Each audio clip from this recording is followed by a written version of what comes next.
This episode of the Race F1 podcast is sponsored by ZBiotics. ZBiotics is an absolute game changer because if, like me, you're in your mid-40s, having a night out with a few drinks can leave you feeling considerably worse the next day, and you can't bounce back the way you did when you were in your 20s. But with ZBiotics, you don't have to make that choice between having a great night or a great next day. There's a surefire way to wake up feeling fresh after a night of drinking. It's with pre-alcohol. ZBiotics Pre-Alcohol Probiotic Drink is the world's first genetically engineered probiotic. It was invented by PhD scientists to tackle rough mornings after drinking. And in the words of Jennifer Aniston, here's the science bit. When you drink, alcohol gets converted into a toxic byproduct in the gut. And it's this byproduct, not dehydration, that's to blame for your rough next day. Pre-alcohol produces an enzyme to break this byproduct down. So, just remember to make ZBiotics your first drink of the night, drink responsibly, and you'll feel your best tomorrow. Try it for yourself, and you will believe the hype. Go to zbiotics.com/race to learn more and get 15% off your first order when you use RACE at the checkout. ZBiotics is backed with a 100% money-back guarantee, so if you're unsatisfied for any reason, they'll refund your money, no questions asked. That's the letter Z, or Z, if like me you're in the UK, biotics.com/race and the code RACE at checkout for 15% off. One last time, zbiotics.com/race. This episode is supported by Merrill. With a dedicated Merrill advisor, you get a personalized plan for your financial goals. And when plans change, Merrill's with you every step of the way. Go to ml.com/bullish to learn more. Merrill, a Bank of America company. What would you like the power to do? Investing involves risk. Merrill Lynch, Pierce, Fenner & Smith Incorporated, registered broker-dealer. Registered investment advisor. Member SIPC.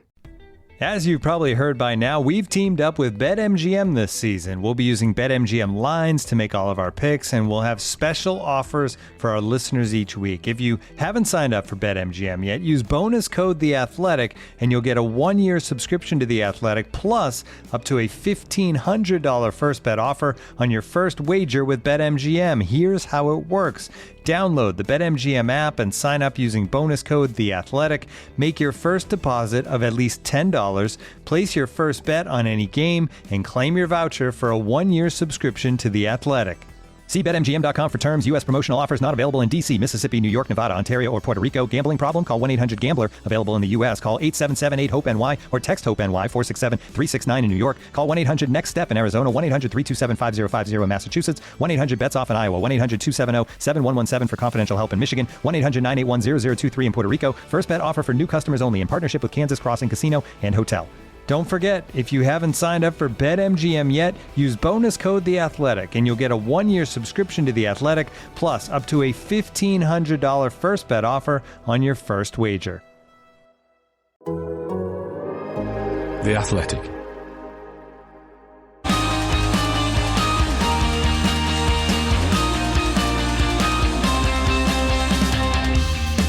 The race is on, and will Oscar Piastri emerge as McLaren's long-term championship threat? And is he the best overtaker in Formula One? We'll tackle those questions and many more as we work through another batch of listeners' inquiries. I'm Edd Straw, and with us to supply the answers are Josh Suttill and Ben Anderson.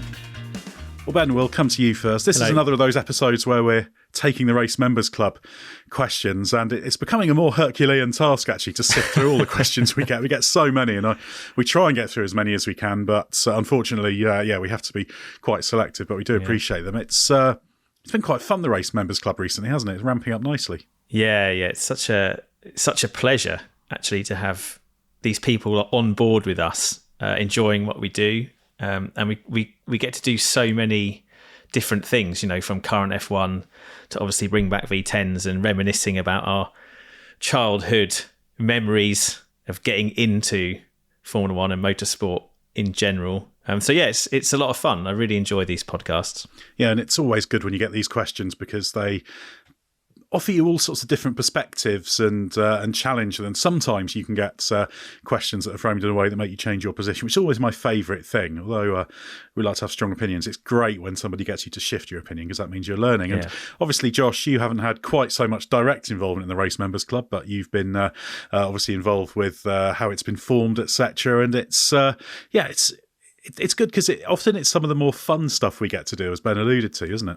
Absolutely, and it helps us pick out some of the stuff further down the field. You look at a race like Baku, and obviously the race at the front was so exciting, but then behind there was some really, really interesting things going on, and it gives us a bit more time to delve into those subjects. And I find it interesting what other people pick out is from, different perspectives is always interesting. And I'm glad it's not just about looking back when F1 was good, but at least at this point, we can also say the F1 now is pretty good. Yeah, it is interesting because obviously when you're immersed in following the race, say as I do, I'm following all the drivers, it's always hard to know what picture the outside world might have. There's one question we'll get to later on that is an example of that, whereby we can kind of bring a little bit of understanding to it for something that's perhaps not very obvious to the outside world, just because of the way it's talked about and presented, and not people haven't had the time and the to sift through it for hours and work out exactly what's been going on, etc. So no, it is good fun, and the reason we wanted to talk about it is because obviously this is one of our questions podcasts, so all of these questions come from the Race Members Club, and also it's a great time to look into it if you like the idea of getting involved in the Race Members Club, because this is your last chance to take advantage of the 7-day free trial we're offering on Patreon, where you can enjoy ad-free listening, all of our bonus episodes completely for free. Members also have the opportunity to ask questions on this podcast, plus they get access to a load of other members-only stuff, not just for F1, but also our sister show, Bring Back V10s 2. We've also recently launched an F1-only version of our main Racers tier, so you can get a cleaner feed that's purely focused on all our F1 content. If you want to take advantage of the 7-day trial, you need to be quick, though, because the offer ends this week. So just head to patreon.com/therace or click the link in the description to find out more. And without further ado, we can get into questions. We'll start off with some thematic ones that I'm loosely considering under the heading of Oscar Piastri. Loads of questions coming in about him. Josh, the first one comes from Katrina, who asks simply, will Oscar Piastri be the McLaren driver competing for the World Drivers' Championship next year? Well, on the form he's currently on, I think you have to say, yes, he absolutely can be a championship contender this year. It was only that slow start at the start of this year, which means he's not competing for the championship this year. And even now, he's obviously not miles away from Norris. And if the season was just a little bit longer, you could probably say that, yeah, Piastri could be a factor in this year's championship. But just looking at the question very specifically, it does say the McLaren driver competing for the World Drivers' Championship next year. I think he could be a McLaren driver competing, because I do think Lando Norris is going to be right up there as well. I've seen a bit of a narrative recently from some quarters that, Piastri's on a rise, which means he will inevitably be the new McLaren spearhead, and that Norris doesn't stand a chance, and that it's only kind of going one way. And I don't quite agree with that, because I think, the performances Norris is putting in are still really strong. Look at Baku specifically, and obviously Piastri had this absolute masterclass. I don't dispute that at all. But Norris wasn't a factor through no fault of his own in qualifying. So making a comparison between them there is completely invalid. In Monza, Piastri was a stronger driver, but then in Zandvoort, Norris was clearly on top. So I think there's absolutely still very little to choose between them. And I don't think you can say that Piastri's on this rise where he will absolutely usurp Norris. I think he could, but I think to say that he absolutely will is just a stretch too far, and I think is ignoring some of the things. And I think it's important that we can praise Piastri without having to sort of use that as a stick to beat Norris with. As I like to say, teammate battles aren't necessarily a zero-sum game. It's not one wins, the other completely loses. But this is a live battle, isn't it, Ben? And it's a really interesting one, because I think it's been clear for some time, I remember us talking about it last year, it could be that Piastri has the higher ultimate potential, but this is a battle that's still playing out. And we should add that if we're looking at this year, Norris is the one who's got the title pressure. Piastri's kind of got a bit of a free hit at the moment. And when it comes to testing a driver's reaction to those circumstances, that's slightly different. Yeah, that is worth bearing in mind. Piastri, as we saw really in Monza, he can just kind of go all out for himself, because even though he's in mathematical contention, the way the point system is such a long shot that he could actually be a real contender for the championship. I mean, really, Norris's title bid, that could be considered slightly hammed up too, but he is under more pressure because he is de facto second and the guy with the best chance. I think it's not always a zero-sum game, the teammate battles, but when you have two drivers who are this good, and as Josh explained, the hierarchy isn't completely clear, there is the danger that at some point it just becomes untenable for McLaren to handle. Baku in some ways was a much less stressful race for them because one of the cars was out of contention and they could use Norris to help Piastri win the race. It was very clear But a race like Monza, a race like Hungary, where they're both at the front, you could see how difficult McLaren is finding it to manage that situation where they've got one driver in better championship contention, but another driver who's slightly performing better on the day. And they haven't really worked out, I think, the absolute best way to handle that yet. Yeah, and it's important to remember as well when we're looking at Norris versus Piastri, different phases of their developments as well. Piastri's in his second season. Norris is in his sixth now, if I do my addition right. Fifth. 2019 was his first season. And Andrea Stella, team principal, said after the race, didn't he, that Piastri keeps surprising the team. That was, I think, the quote. So there is this sense that Piastri's kind of exceeding internal expectations in terms of where he is on his development curve relative to his experience. And that is the element that will be perhaps creating this kind of narrative that Josh was, I guess, dismissing, that Piastri's kind of the guy that's taking over at McLaren. It's not happening yet. They're really even, and probably over the balance of the season, you could argue one way or the other who's been the stronger. But it's the fact that Piastri should develop that much more because he's got so many less races under his belt than Norris, that kind of, maybe even at McLaren is making them think, is this guy potentially going to become just inevitably our better driver at some point? It's not happened yet, but it could do. And I do think it's a good problem to have in a certain respect. I think McLaren doesn't really have to decide which horse it's backing. I think it can just let the rest of the year, next year, and of course 26, because there could be a very different dynamic there, completely new cars. That has often changed the balance between teammates. So I think McLaren's best bet really is kind of seeing this play out rather than feeling the need to back one driver or the other longer term. As I always say, performance will ultimately decide this sort of thing. But I still think there's a long way to go yet in this battle, but they both know they're in it. It's not just about immediate results. It's a long-term who becomes the de facto team leader, because there is almost invariably one when you're in a championship contention. Ben, a question from Ansi Rulamo. He says, how good is Oscar Piastri at overtaking? He has now pulled off a brilliant move for the lead twice in a row. It reminds me a bit of Montoya or Daniel Ricciardo. And Gareth Moore asks where he ranks among the best overtakers in F1 today. Well, he's certainly making a good case for himself. I mean, he's made, in the last 5 races, 3 pretty punchy moves, hasn't he? He was very good at the first corner in Hungary to put himself in position to win that race. And yet his moves on Norris at Monza, slightly catching Norris out. I don't know if he would have been able to pull that off if Norris wasn't driving a McLaren in quite the same way, because I got the sense that Norris was not expecting to be attacked by his own teammate at that point. So we should probably remember that.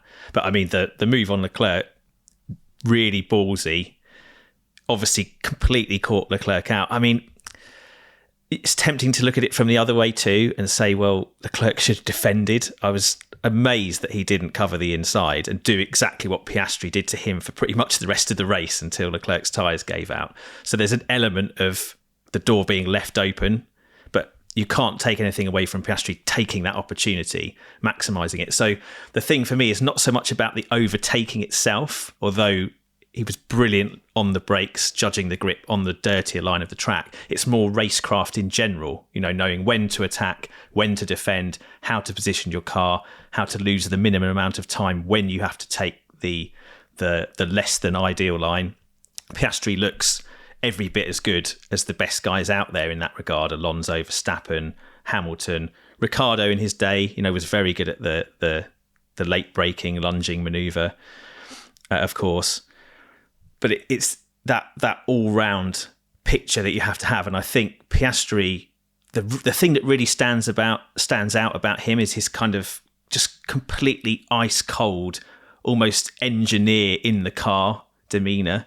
He's had this from the start. I think I remember him doing an interview when I was at GP Racing and he was still on the bench at Alpine, and the way he came across in terms of how he explained his role as a reserve driver, he just had this completely clinical full picture of exactly what he was supposed to do, how he related to Ocon and Alonso as the race drivers, how his sim role played in. He just seemed so sharp, and that carries through in the car. Everything he does is with an absolute dead eye on the result. There's zero emotion. It's like he's he's been to the Jackie Stewart School of Motorsport and absorbed every single lesson that Stewart had from back in the 70s. It's quite extraordinary. It's a real killer instinct, and it's exactly what you need in a title fight. And it's one of those cases where, yes, Piastri hasn't been in a title fight yet, but you really get the sense that he'd be fine. He'd be fine dealing with the pressure. Yeah, no problem. Because he's done that in every scenario where he's had so much pressure. Let's not forget, he was brought in the most dramatic way possible by McLaren, and that was an incredible amount of pressure on his shoulders, because it had made McLaren, it had made him look a bit silly if they got rid of Ricciardo halfway through a contract or 2/3 way through a contract for nothing. And he just dealt with that so well. And it goes back to his junior days. Look at his F3 title. That was a crazy season, and he just came through it all and won the title. And the next year just dominated F2. So we're just seeing that same thing play out.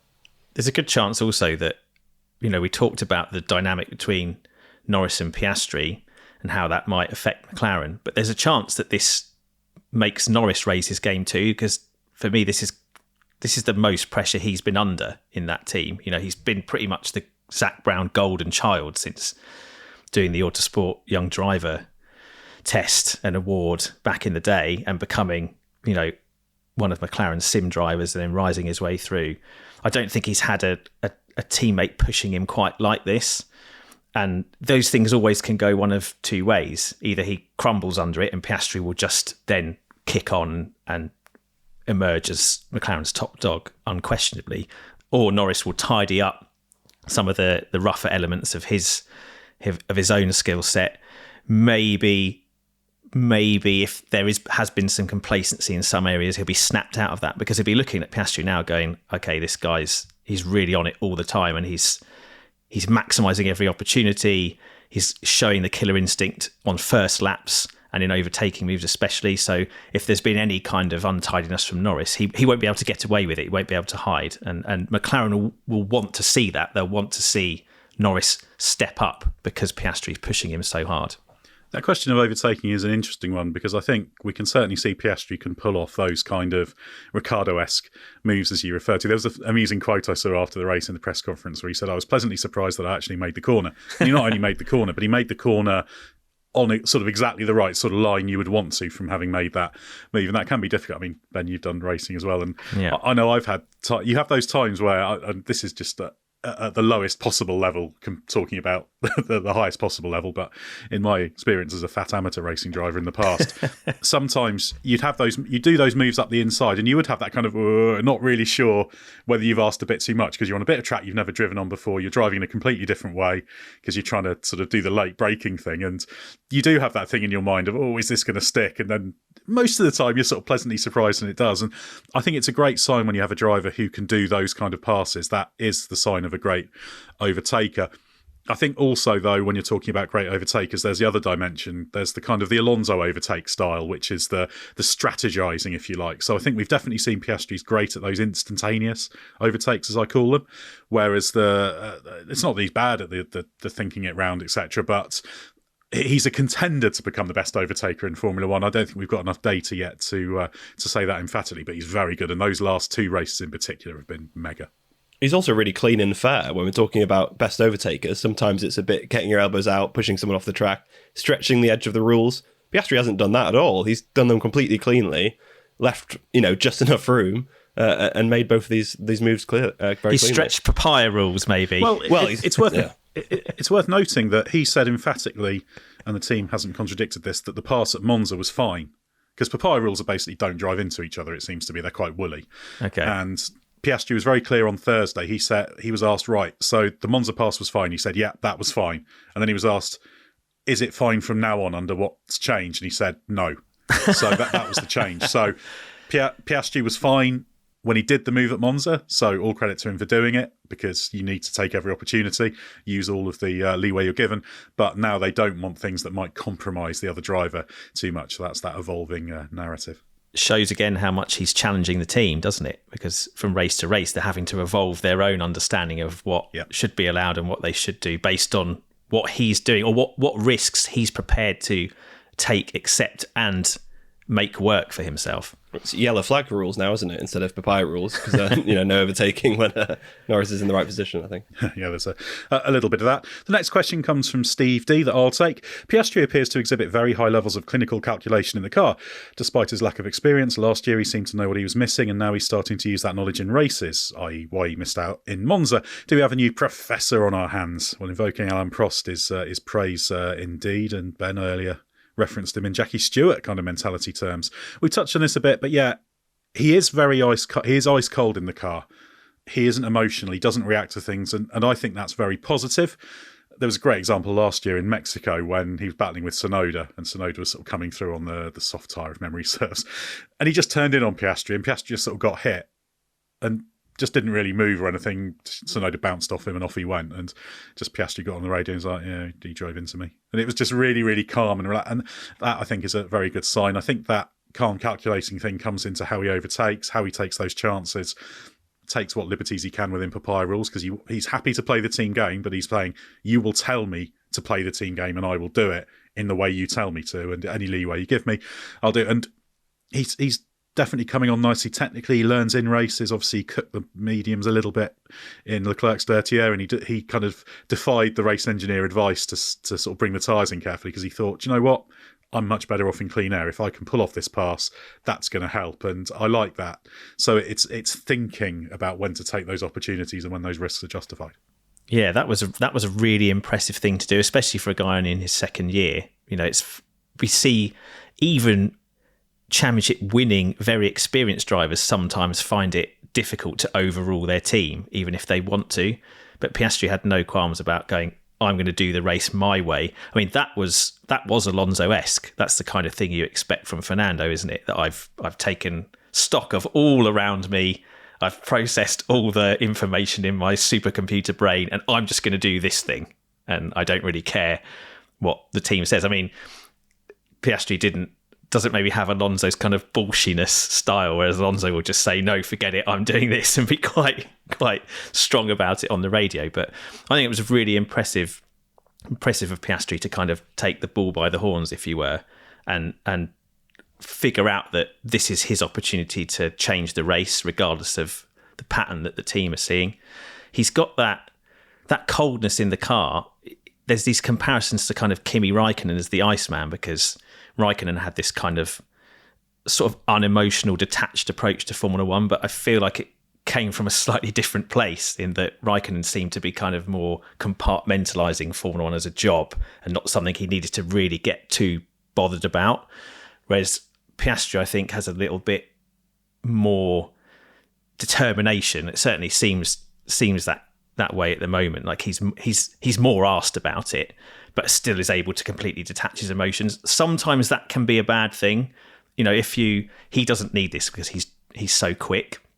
But if you can be too laid back and then not always extract the best performance from yourself. I mean, you mentioned your racing earlier, Ed. In my own racing, I found sometimes if I wasn't a bit angry or a bit het up, then I would underperform. It was sometimes helpful to me to have that little bit of extra drive from some kind of external annoyance. Obviously, everybody's different, but you have to be careful if you're too chilled out, that you just, things just kind of pass you by and you don't kind of wake up. I think Piastri's even said at sometimes that he's needed to wake himself up a bit at the start of a weekend. So that's the flip side of that ice cool personality.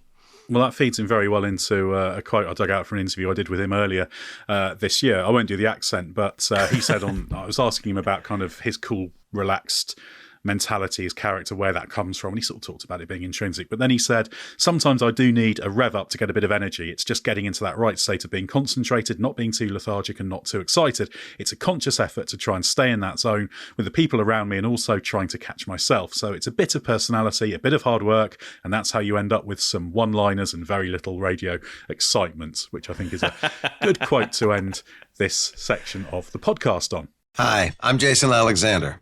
Or as you probably know me, Royal Flusher 25 from WSOP, free to play app. Poker Tips with Jason. Avoid making ego-based decisions. Like, you know you should fold, but you just can't let someone like Ian win. Always bragging about his precious infinity pool. You just can't help but going all in. Full house. I peed in your pool! If you love poker, play poker on the WSOP free-to-play app. Download now. This episode is supported by Merrill.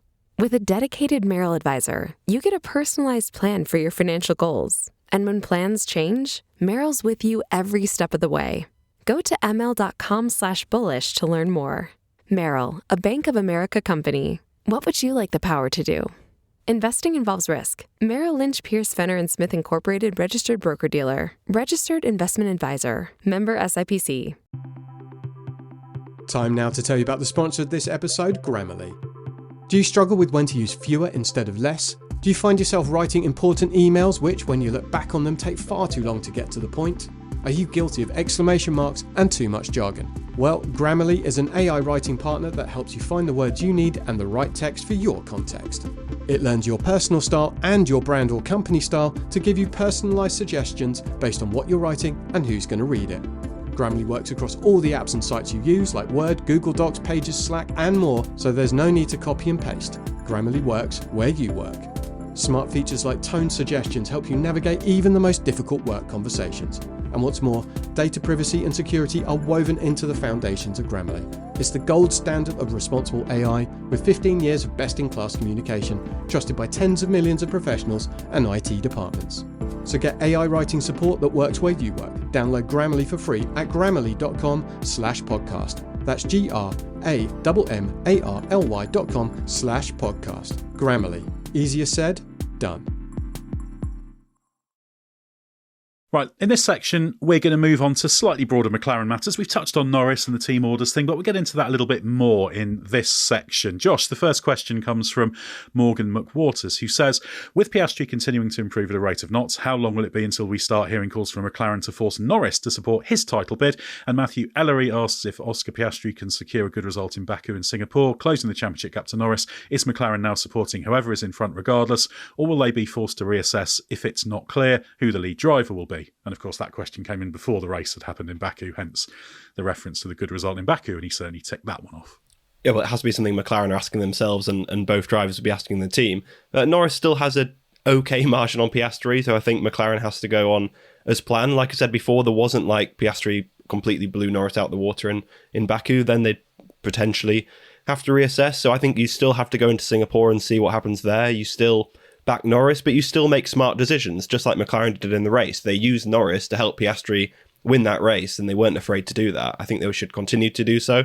And there's a big 3-week gap between Singapore and Austin, is it? So they can easily use that window as a bit of a chance to reassess if they need to. But I suspect Norris will come out fighting again in Singapore, and they won't need to. So I think really it should be carry on as planned. But if there is, for whatever reason, Piastri wins in Singapore and Norris doesn't score many points, then I think they can reassess after that point. But then also probably Verstappen will be even further down the road. So I don't think at this stage they need to reassess. I actually think that the whole McLaren and team orders and drivers' championship thing has been really overblown. You know, it's been a huge talking point, and rightly, we did that podcast with you, Ben, and Will Buxton recently because so many people are talking about it. But it's for a long time, as people have heard me say, it just feels premature because McLaren needs to maximise its results. Norris and Piastri both need to maximise their results. Neither has yet got into contention properly for the championship. Yeah, the question was about, how long it will be before Norris is supporting Piastri's title bid. But I don't think that's going to be happening this year. As Josh mentioned, if Norris loses loads of points because he has a misfortune in Singapore, what have you, and Verstappen extends his lead, that kind of kills it. They need Norris to be taking lumps out of Verstappen, and they need also for Red Bull to be underperforming like they have done the last couple of races all the way through the rest of the season. It wasn't Norris's fault that he wasn't able to maximise the opportunity that Verstappen gave him in Baku, but that's another blow to what really is a massively outside title shot. And I think McLaren's whole approach here is with that very much in mind. It's like, if we can nick the Drivers' Championship because circumstances allow, and Norris is our best bet for that because the points table doesn't lie, we'll do it. But we're not going to sacrifice everything we do from now to the end of the season to make that happen. because it's just such a long shot. The thing they need to do is focus on hammering Red Bull and winning that Constructors' Championship. And Baku was a huge race for that because Piastri nicked the win from Leclerc. Norris did a superb recovery drive to beat Verstappen, which didn't seem likely at all before the race started. So they've taken lumps out of Red Bull, overturned what seemed at one stage an impossible gap, when McLaren was undercooked and Perez was performing consistently quite well. Now we said before Baku that it was theirs to lose, and now it very much is.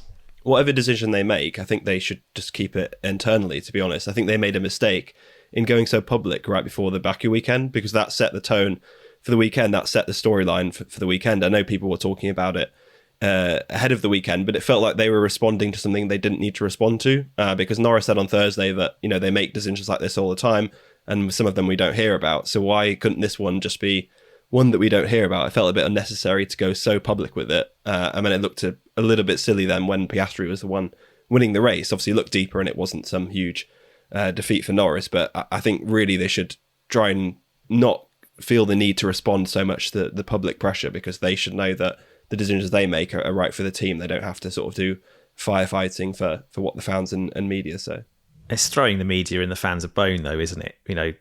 This is, if you don't say something or you don't get ahead of it, it just becomes this thing that's thrown at you constantly, over and over and over again, every opportunity, every time any one of them's in front of a TV camera or in a media pen after every race. So I get what you're saying about it looking a bit silly, but the circumstances created that. The yellow flag and the qualifying mishap created that. It wasn't McLaren's doing. It's just an irony that they then had to use the guy they're backing to support the other guy to win. But you would do, because Norris had no chance of winning that race, whereas Piastri did have a very good chance, and his chance hinged on Norris delaying Perez for that long. So I feel like McLaren are taking some pressure off themselves, however it might look, because of how things then play out. They're controlling what they can. They're controlling what they can control, which is right. We're gonna have to set a policy because we need to think about the Drivers' Championship a bit, but we're going to set a loose policy because we're not really fully committed to it, I don't think.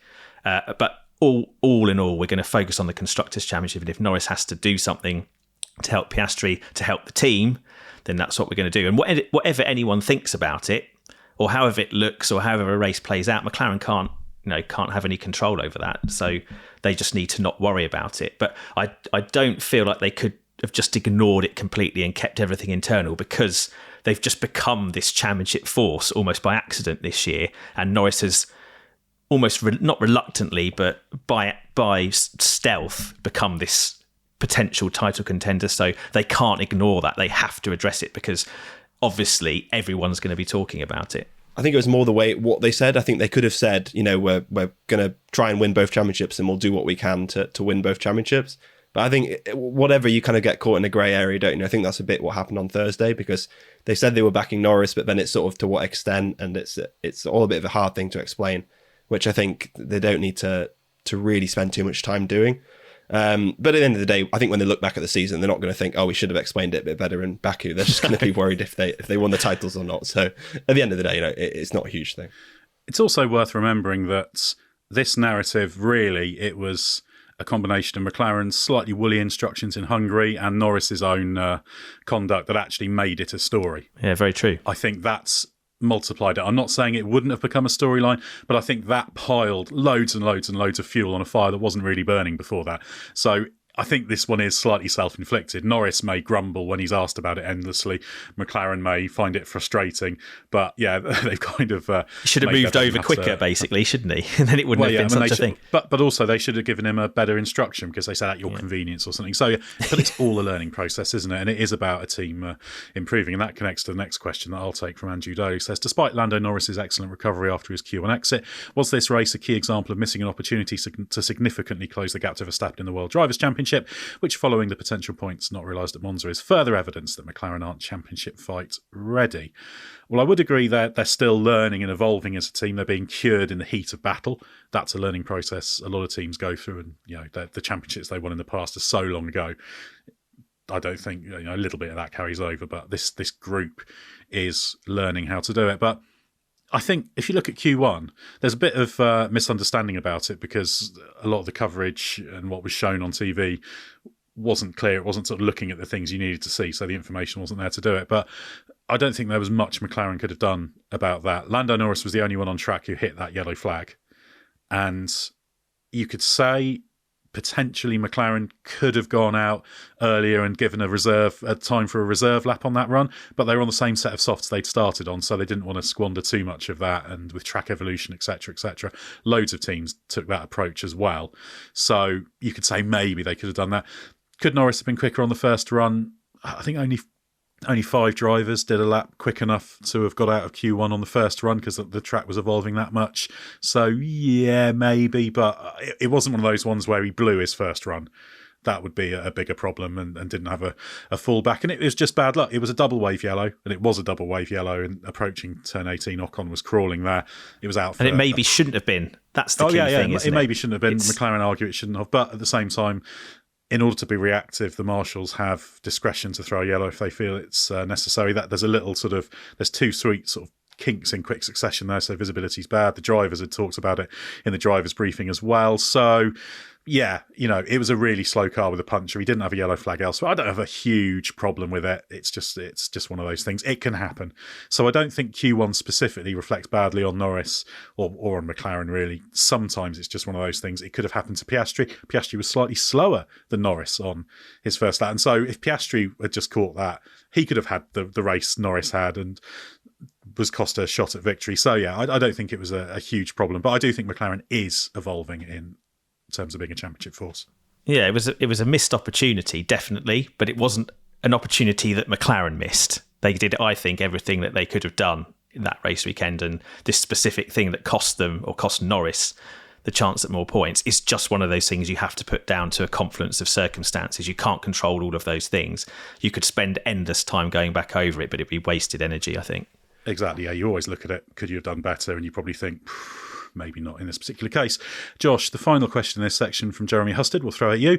The race has consistently held that Norris only has a slim chance of the Drivers' Championship, with Max being in the 3rd or sometimes 4th fastest car on a given weekend. Shouldn't the championship now be considered realistically in the balance? I do have a bit of sympathy for Jeremy because I have been obviously an avid listener of the podcast recently too. And I do have a little bit of sympathy. I take it maybe a bit more seriously because Norris did exactly what I needed to do in Zandvoort and at Monza, and obviously in Baku, it really should have been a bigger point swing, and that was through no fault of McLaren's. I think the fact that he started so far back, 9 places behind Verstappen, and still managed to gain points on him does suggest that this could be a very real possibility. It all hinges on whether or not Red Bull can get it together when they bring their next fix. I believe in Austin will probably be the next time we'll see a major fix from them. So it's all going to hinge on, is Red Bull still going to be the 3rd or 4th quickest car? Is Verstappen in any bit of bother? Was Baku a one-off? Was it not?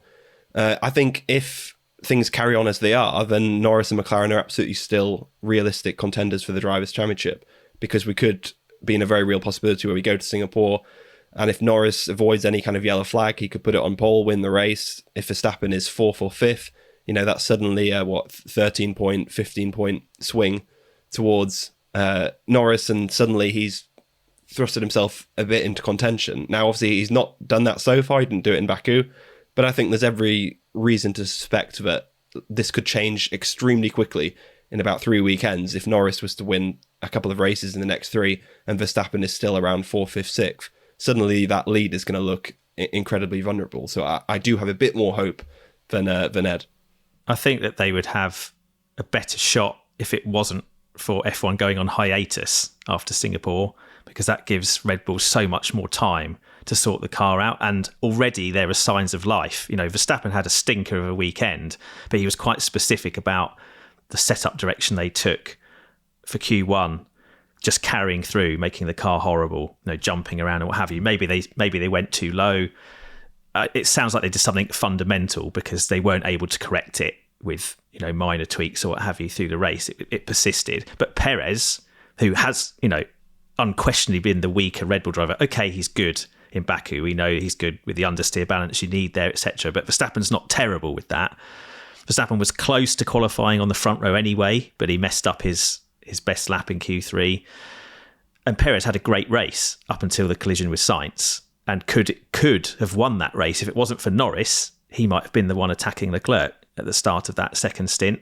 So the Red Bull was there as a car, and there's every chance that, okay, Singapore was a really bad one for them last year, but you'd imagine they won't be as bad because they've learned from it. And if this car's now sort of, both drivers said it's improved, so there's a chance that Verstappen has a stronger Singapore weekend relative to last year. So is there or thereabouts. The opportunity to take points off him is there, but it's limited, I think. They've lost a big chance in Baku because he had a bad race, and then it's 3 weeks to get even more bits on the car, go to a track where Red Bull is traditionally really strong, and then we get to see, okay, what's really the performance profile for the final races. I kind of feel like when we get to that point, Red Bull's going to be right there again, and it's going to be much of a muchness. And it's a shame, therefore, that if races were just persisting thick and fast up to Austin, there'd be more chance for McLaren to capitalise on Red Bull's apparent uncertainty or certainly difficulty. I do think Singapore could still be really bad for Red Bull, only because obviously last year, yes, they learned a lot from those issues, but they toiled so badly after being so strong elsewhere. So even sort of a relative improvement versus last year with where their car is the rest of the year, you'd maybe suspect them to have a bad weekend there. The gap's, 59 points, is it? So say Norris was able to gain more than 9 points on Verstappen, it's suddenly below 2 clear race wins, and it's suddenly coming together. And it's a lot of ifs and buts, but it does feel like there could be some serious damage, which will, I think, shape that run-in very differently. But it's a massive outlier, isn't it? You know, we wondered if that was the beginning of the end for Red Bull's dominance when it happened, but the next race they were right back where they should be. And only the year before, Perez won at Singapore in the first generation of ground effect Red Bulls, and Verstappen should have been on pole but for the fuel mistake that Red Bull made. So there isn't something, it's not like the Mercedes hybrid days where there was something fundamental about Singapore that they just couldn't get right, and it persisted every season. 2023 is a complete anomaly in the Red Bull pattern. So I don't think there's a reason, apart from, you know, the kind of Monaco ride thing, I don't think there's much reason to say Singapore is guaranteed to be a stinker for Red Bull. That they will have learned from last year, and yes, they've got some inherent issues, but they're kind of homing in on a solution, it looks like. So I wouldn't bank on Verstappen being, you know, at the back of the leading group in Singapore this year. The problem is, if they return to normal after Singapore, their normal is now obviously a lot lower. You know, if they go back to like they were at Monza, where we expected them to be back strong again, and they aren't, and that's going to be a problem. And I think that's why those fixes that are coming down the road, whatever happens in Singapore, is basically going to decide whether or not we have a title fight. Yeah, I think to come back to the reason I've been a bit dismissive of the championship, it is still possible for Norris to win it, but I've wanted him to kind of get into contention first before it becomes a live issue. Because, for example, you can talk about all the scenarios, he could be closer, but points in hand, history tells us, is really, really valuable. Look at how Button won the championship in 2009, for example. And it's easier when you can afford to say, oh, well, we lose a few points here and there. Think how different being passed by Norris would have been in Baku if it was closer. Whereas Verstappen could afford to think, oh, well, losing a few points here, you know, it's annoying, but it's not a disaster. You can kind of manage that. And I think it comes down to wanting to see the focus, because you can talk about process focus versus objective focused. And if you focus on the process, then the objective comes. Whereas if you're kind of thinking, oh, championship, it's like, well, you're not in the championship fight properly yet. They can, and that could change, but you could just as easily, Norris clips a wall in Singapore and retires, and Verstappen could win, and suddenly he's got this gargantuan lead. And that's why I want to see I just want to see faster progress from Norris into closing that gap, because it's still 59 points, which is a lot. And history tells us people rarely come back from such a big disadvantage. Well, and he's only taken, 6, I think, out of Verstappen over the 2 weekends where Verstappen's been at his worst in Glacial Red Bull. Progress. Yeah, we often talk about how titles are won on your bad weekends. And you know, we've explained why Baku wasn't Norris's fault. But nevertheless, he's had 2 great opportunities to take massive points out of Verstappen, but actually has only taken single-digit points out of him, because it's been 3rd versus 6th, and then what do they have, 4th versus 5th, I think, in Baku. So it's those kind of things, whether it's your fault or not, that's what decides a championship. You know, he should have been taking 10, 15, maybe 20 points out of Verstappen over the past 2 weekends. And then you'd be saying, right, okay, it's on. But at the moment, it just feels like basically Norris has had this one amazing performance in Zandvoort where he smashed Verstappen in a straight fight. Everyone's got very excited about that, but the points table doesn't lie. Verstappen's got so much in hand, it's his to lose. Yeah, exactly. And there could be an opportunity if Red Bull continues to struggle, certainly. But it's not simple. And people always come out, well, if they finish first and second in all the remaining races, well, that's not going to happen. It's too tight at the front. There's too many curveballs. Things are going to go wrong for people. Things are going to go right for people. So, yeah, still possible. They've left a lot of points on the table for all sorts of reasons, and it could be very different. Norris could be leading the championship by now. There's a world where that could happen. So it doesn't mean that he's never had the chance at the championship, but yeah, I just want to see him in contention properly, which could, happen. This episode is supported by Merrill. With a dedicated Merrill advisor, you get a personalized plan for your financial goals. And when plans change, Merrill's with you every step of the way. Go to ml.com/bullish to learn more. Merrill, a Bank of America company. What would you like the power to do? Investing involves risk. Merrill Lynch, Pierce, Fenner & Smith Incorporated, registered broker-dealer. Registered investment advisor. Member SIPC. My dad works in B2B marketing. He came by my school for career day and said he was a big ROAS man. Then he told everyone how much he loved calculating his return on ad spend. My friends still laugh at me to this day. Not everyone gets B2B, but with LinkedIn, you'll be able to reach people who do. Get a $100 credit on your next ad campaign. Go to linkedin.com/results to claim your credit. That's linkedin.com/results. Terms and conditions apply. LinkedIn, the place to be, to be. George Clooney and Brad Pitt's new movie Wolves is on Apple TV Plus September 27th. That's where I want you to be now. So if you want to see George Clooney and Brad Pitt, go to Apple TV Plus. You got to start the story there. Or if you want to see Brad Pitt and George Clooney, go to Apple TV Plus. I am enjoying the show. And if you want to see their new movie Wolves, you can't do it, I'm going to help you out. I can do it. So do it. Definitely go to Apple TV Plus. Admit it, it's cool. Okay, fine, it was very cool. Wolves, streaming September 27th on Apple TV Plus. Rated R.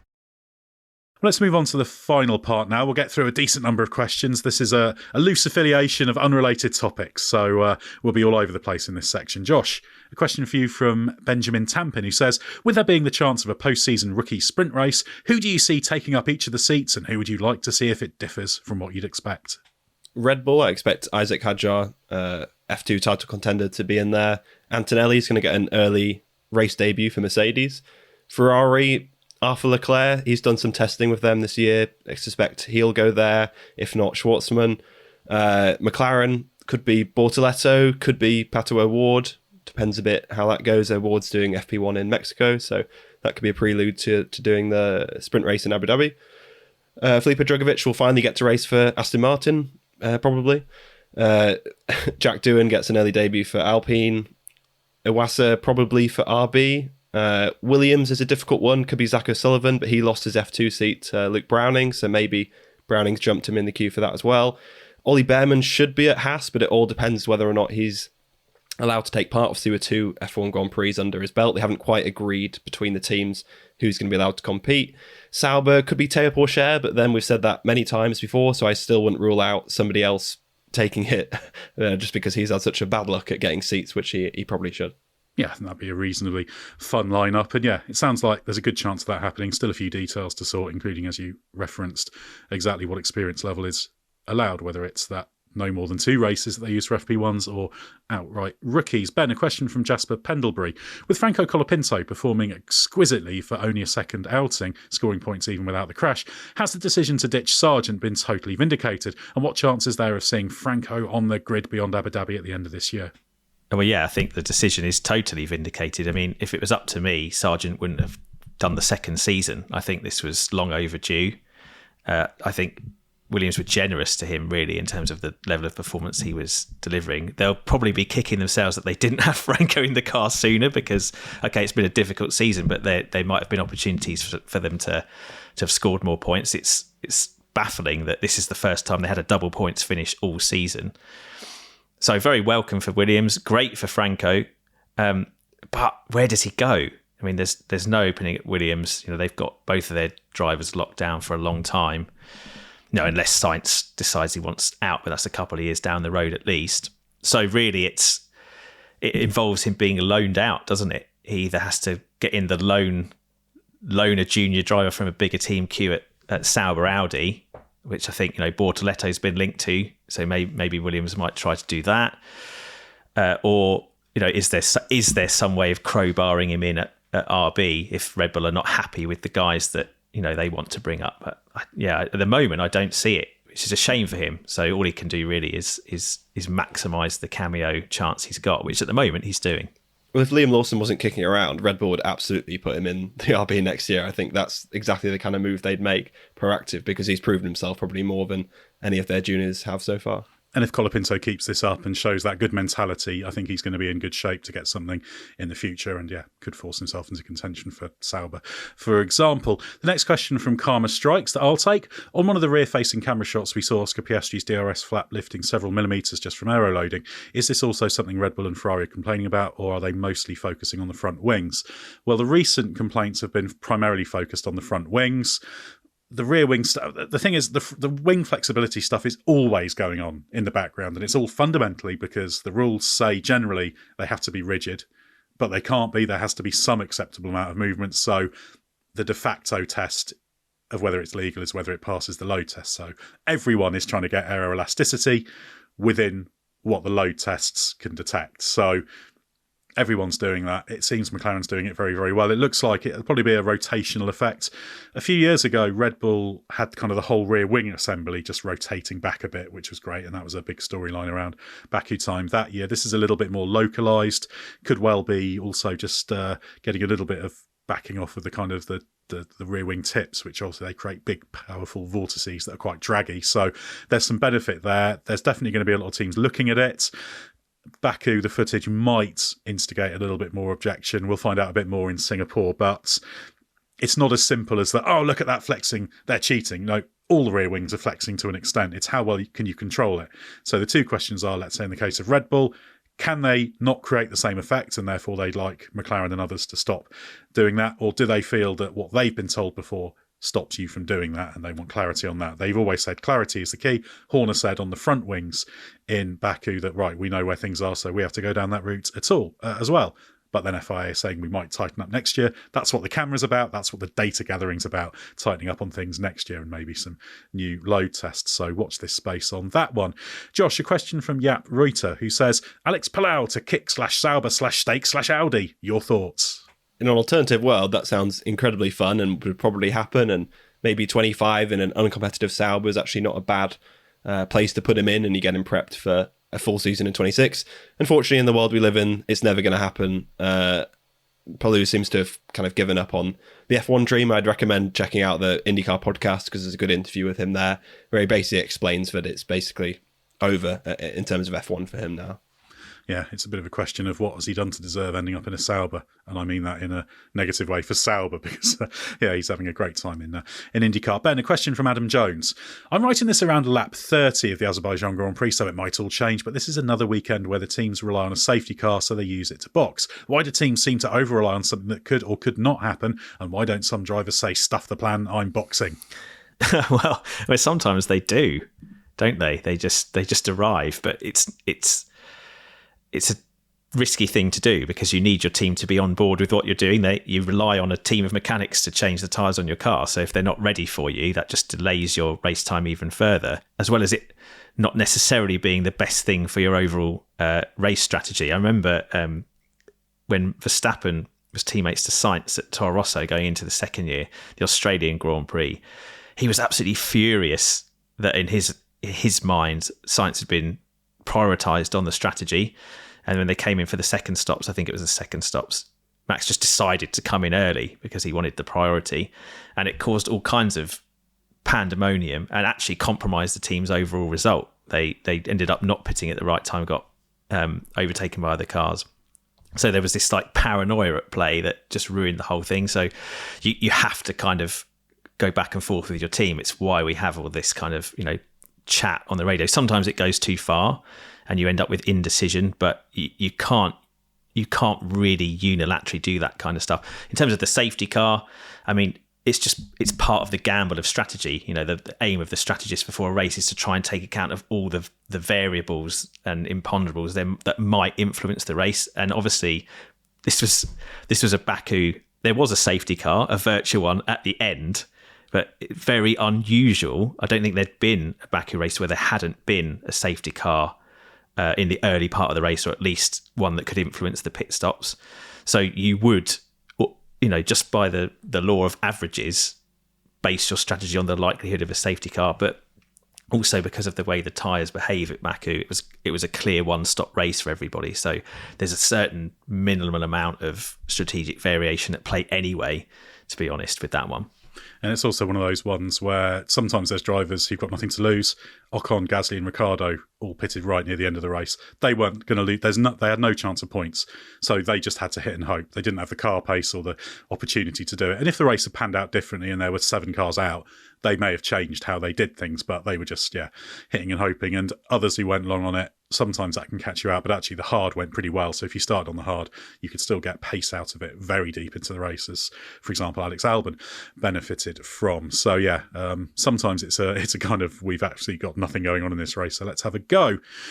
Right, a question I'll take now from Michael Griggs. Are Piastri and Leclerc objectively on current form a step above the rest of the field, or was Lando's 4th in the same league, as it's hard to tell from the race footage? It's difficult to be entirely objective about that because so many things influence that. They are the 2 top point scorers over the past 5 races, so you could argue that's an objective measure, but then again, things could have been different if things had played out differently. So they are both performing very, very well, I would say. They're doing very, very well in my driver rankings, which is inevitably a subjective thing because it balances up all sorts of things. But it's always important to remember the difference between the drivers in Formula One. As we talked about on the Underrated podcast, even from best to worst, isn't actually that massive. So the difference between Leclerc, Verstappen, Piastri, Norris, Hamilton, Russell, they're all outstanding drivers. So it's very, very small differences. They are the form drivers in terms of results, but I don't think they're on a completely different level compared to the others, let's say. But I would say if I had to pick one recently, Leclerc has stood out, particularly over this batch of races. Josh, a question from Jacobus VDL. The rookie drivers, Colapinto and Behrman, have done well in qualifying against their highly rated and experienced teammates. Is that circuit related, or have Williams got a potential superstar on their hands? And of course, that was sent in, I think, before qualifying, before the race. And Colapinto certainly made good on that in the race, as did Behrman. Yeah, in the case of Behrman, obviously there's a bit of Hülkenberg not really liking Baku. We've seen, I think Magnussen was ahead of Hülkenberg in Jeddah, and sometimes on these kind of street circuits especially, Magnussen's got the edge, so it wasn't a great surprise to see Behrman out qualifying him, only because he's a big talent and he really likes Baku as well. So I think that was slightly circuit specific, but if they were teammates for the whole season, I think you'd see Behrman out qualify him plenty of times. Colapinto did a really good job. I mean, honestly, I can't think of a more surprising standout performance than that for years, because someone like Behrman, I expected to do really well at Ferrari at Jeddah, and I expected him to do well here. Colapinto just has blown all the expectations away. So you have to kind of reset them, and it's, I think, a bit too early to say they've got a potential superstar on their hands, a bit too early to say they've got a bit of a headache in terms of what they do with their drivers, with having no seat for him. He's clearly shown plenty, but I'd like to see the rest of the season play out before declaring that they've even got a driver they might want to use in the future. I think it's still not a guarantee that he'll ever end up in a Williams again beyond the season. You mentioned Hülkenberg there. I'll throw in a quick clarification from the last podcast, because we talked about Hülkenberg and what happened to him when Colapinto passed him. And actually after that, when I was reviewing the races, I actually saw the full picture of what happened. Hülkenberg had touched the wall at the entry to turn 15. He thought he had a puncture. He backed off a bit at one stage on the main straight. I think he'd gone into the pit-in setting as well. And although he then picked up the throttle again and was told to stay out, Colapinto then passed him on the run to turn 2. And I think there was that was when they told him the mode setting wasn't right. He was on the pit-in setting or whatever. That probably cost him a little bit of power. So that Hülkenberg got in a little bit of a mess, and that's why he was apologetic. But it all started with that wall touch and then thinking he had a puncture and he didn't, because he had about 3 odd seconds on Colapinto there. So just a small detail that I picked up later on. Ben, a question from Harishankar. Sergio Perez has been saying for a few races now that the Red Bull's current issues with the car have been present before, but they're being masked by Max's driving style. How much do you think is Perez defending his corner, and how much is it true? And we also had a question saying that if Perez is having the same issues as Verstappen, does that mean a mid-season sacking looks increasingly unlikely? Yeah, I think to answer the second part first, it is looking increasingly unlikely, mainly because there seems to have been this shift that Red Bull realised it hasn't given Perez enough support in the first part of the season, and that they've come to a realisation their problems are bigger than the driver. So it's useful for Perez that Verstappen's discomfort and negative feedback has aligned increasingly with his own, because it throws the focus away from what either driver is doing and onto the team to sort the car out. The clamour for Perez to be replaced might grow again if they fix the car, and then in the final few races the gap between him and Verstappen grows again, and they lose the Constructors' Championship. And let's not forget, Perez's underperformance generally is a big part of the reason that McLaren have been able to overhaul Red Bull in the Constructors. I think the pattern, so in terms of the driving style question, there will be a bit of Perez defending his own corner, of course, because that's what drivers will do, especially when they're under pressure. But I think we've just seen that, as the Red Bulls got worse, it sucked Verstappen into that vortice, if you like. But for a long time, his ability to balance on the peaky knife edge place where the Red Bull's been able to perform has carried them through. So there's probably been an element of Red Bull ignoring Perez to an extent because Verstappen's still been able to make it work. And the reason he's been able to make it work is because generally he's a superior driver. But there's come a point where Verstappen and his engineering team just haven't been able to achieve that balance. He hasn't been able to drive around the problems in the same way. And therefore Red Bull's gone, right, we've got to sort this out. Perez will benefit from that, hopefully, because they've just got to find a way to make the car more benign and widen out the performance window. That's probably what we're seeing the beginnings of. So Perez is happier because the car's maybe not quite on the absolute edge anymore. It's a bit easier to drive. And Verstappen's still trying to work out, which setup he needs to be able to access that. He's probably gone in quite a different direction with the car as it was. And maybe that plays into why, Baku was difficult for him, because his team would have been going in a certain direction for a long time and they've got more to unpick because they've been making more of the car over the previous period than Perez has. Next up, a question from Chris Parrott that I'll take. Is the 2025 driver lineup one of the best in F1's history? I think you can make that case. One of the best. I wouldn't say it's sort of outright necessarily the best. There have been some strong periods, sort of the early part of the last decade. We had loads of world champions on the grid, very, very high-level drivers, but there's great depth. There's 13 winners, only 3 world champions, but at the same time, there are a number of drivers who could go on to win world championships, so that number will go up when you look back in retrospect. I think things like the super license points, keeping out people who buy their way in who are complete no-hopers, has had an effect. So it means that no teams have been tempted to take money. I think even if you look at the weakest drivers, they're still operating at a very, very high level. You think of what people like Lance Stroll, Zhou Guanyu are doing. They're still very, very accomplished, very, very good drivers. And the difference across the grid, as I said earlier, is quite narrow. So I think in terms of depth, you can certainly make that case. Some fantastic time for a fantastic time for drivers, and some more interesting ones coming in soon.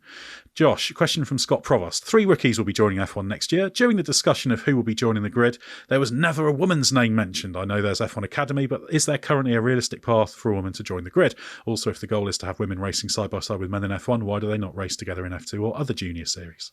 I think the path is there, but the problem is they're having to reverse decades and decades of obstacles that have been in the way of women getting up the ladder, and that A, takes time to fix, and then B, once you've fixed it, takes a lot of time to correct, because basically what you need is the 10-year-olds, that kind of generation to basically come through and come all the way through karting, Formula 4, Formula 3, and obviously that's going to take literally a generation. So the great work that's been done in recent years from W Series, F1 Academy, all sorts of initiatives, which has only really started in the last decade, 5 years, 6 years, that's going to take an awful long time to fix it and to come through. So I think the pathway is there. Steps have been made. F2 and F3 are both looking at ways of making their cars much easier to drive for all different types of people, not just gender differences, but height differences and stuff in terms of the physicality of it, particularly. Yeah, exactly. In terms of the physicality, just removing those barriers, even to people who are really tall, for example, and not making sure that there's not an unfair disadvantage there, so that things can be on a bit more of a level playing field. So yeah, I suspect ask this question again in 10, 15 years and hopefully it'll be a different answer. The path is there, but it's going to take a lot of time before we even see, I think, a competitive female driver in Formula 2, let alone in Formula 1. Yeah, it's all about the wider social changes as well. And I think there's no doubt that if you go on that long timeline female drivers are going to have a very big part in Formula One's future and motorsport. It's growing. And if we get decades down the line, that's not happened, and some pretty big questions have to be asked about why that hasn't been the case. Ben, a question from Fergus M. Do you think Red Bull's drop in performance is down to the clarification in asymmetric braking? Although the text was only announced in August, my understanding is changes are often implemented ahead of the WMC publishing date. Otherwise, it seems to be a huge coincidence that Max is always complaining about an inability to turn into corners.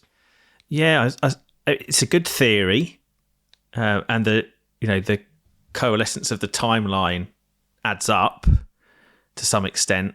But I thought it was interesting. I think it was you and Gary Anderson that worked this out, Ed. They made a clarification for the 2026 rules, which they then also decided to put into the current rules. So if that's the way the process played out, it doesn't make sense that it was Red Bull benefiting from some system, because you wouldn't do it that way round. You would have done it the other way round, because you'd have been onto that rather than going, oh, we need to focus on this area for the future. Oh, maybe we should just do that now. It doesn't feel like something that somebody was exploiting and that the FIA would therefore chasing their tails over, although it's still possible. And also, if you chart Red Bull's decline, it's far too gradual. You do the super times, Ed, after every Grand Prix, don't you? The super times being, a pace comparison of all the best lap times of each car across each Grand Prix weekend, taken from a baseline. And Red Bull starts the season massively on top, but it's not like a switch. It's not like something happened, they had to take something off the car and the performance just went, which is what you'd expect if there was this magic bullet thing that they were using to make Max fast. Because the super times are taken basically from him, because he's been the best performing Red Bull driver pretty much everywhere except for Baku. So it's kind of he's right there all the way through, really, until the last couple of races where the performance of the car really has disappeared. So unless this asymmetric braking tool has only just come off, literally for kind of Monza and Baku, or maybe Zandvoort, Monza and Baku. I mean, even Zandvoort, he was right there, wasn't he? He wasn't far off. Okay, Norris smashed him in the race, but pure performance, Max was right there. So yeah, you're talking about two races where the Red Bulls had no competitiveness compared to what it's been capable of before. It doesn't feel to me like that really adds up to something we're talking about, going back to Miami and what have you. It feels really more that Red Bull have a car they haven't been able to develop further. They haven't had the opportunity to do it because they're restricted so much in the rules, and other teams have just got their act together, and McLaren especially, and therefore that's been at the same time creating a lot more pressure from behind than Red Bull's been recently used to, and that's probably led to a few more mistakes than they're used to making as well. Yeah, definitely hit their ceiling. I think one of those things that is always worth remembering, every great car becomes obsolete. Every great car in Grand Prix history, if it was there a little bit longer, would be slow. This year's Red Bull can be next year's back of the grid fodder in terms of pace, and you hit that ceiling in development. So there's a lot of factors going in there that you explained well. Happened to Merck, didn't it? The end of the last rules cycle, they were absolutely smashing it. In 2020, that car was probably the creme de la creme of their development under the previous rule set, and then they had to grandfather them for the following season because of COVID, and they just hit the limit. They couldn't find much more out of it, whereas Red Bull was still on that kind of rise with their own concept, and a few other things obviously were tweaked as well, but there was nowhere for Merck to go. They'd done everything they could, thrown everything at that car. It had just reached the kind of the limit of its potential, basically, and it like you said, it just happens. Yeah, especially those little floor tweaks as well. But yeah, the laws of physics dictate what's possible, and although you can get similar pace with different concepts, there will be one approach that has the theoretical, mathematical maximum all-round performance. Right, the final question I'll take from Ascari Kantanen. How is it possible that Russell can admit that his most difficult moments of the race was driving full gas into a wall of carbon fibre under what I assume but can't confirm were double yellow flag conditions? Shouldn't conduct like this be heavily discouraged? Well, it should be, but the only conduct that was perhaps to be discouraged there is a little bit of artistic license. He was obviously approaching that zone flat chat, but he did back off. He was something like 150 kilometres an hour slower than he'd been the previous lap, so he did back off. So I think he was just sort of hamming it up a little bit. But yeah, it's not nice, even if you're massively at reduced speed, going through smoke with debris flying everywhere. So yeah, I don't think there was any irresponsibility from Russell there. I think he was just trying to remind people of how quick you're going, even if you back off, in terms of going through a debris field. I think he was also trying to make a point, wasn't he, that it should have been a full safety car. There were a few drivers saying that crash happened and they should have been instantly red flag or full safety car, basically stop or slow to a crawl.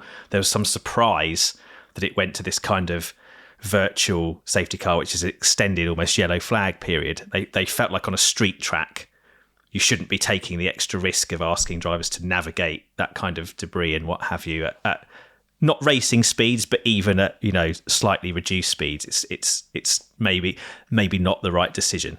Well, it was yellow through that incident and then green literally in the next corner, and that's how Hülkenberg got caught out. And yes, Hülkenberg should have reacted better, but also that scenario should have never happened in the first place. They shouldn't have been racing wheel to wheel just a few hundred meters away from where that incident was happening. Yeah, and of course it's very, very easy to pick up a puncher. So I think that they're quite good sometimes in seeing if yellow flag causes can be sorted out.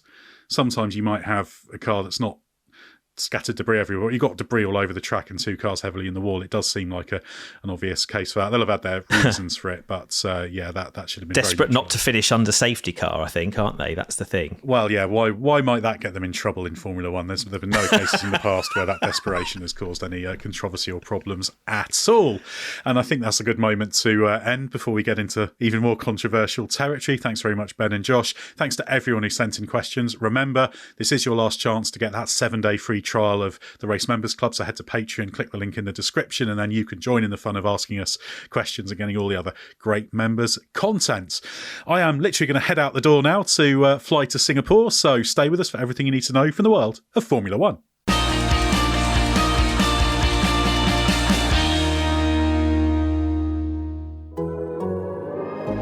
The Athletic.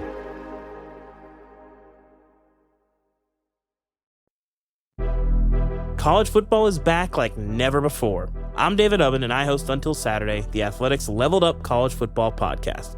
3 times a week, you'll hear me and my co-hosts, fellow Athletics senior writer Chris Vanini and 2-time national champion Damian Harris, embrace the sport's new madness with you. We're also just going to have a ton of fun enjoying all the things that make college football great. Check out the brand new Until Saturday every Monday, Wednesday, and Thursday this fall. You can find us wherever you listen to your podcasts.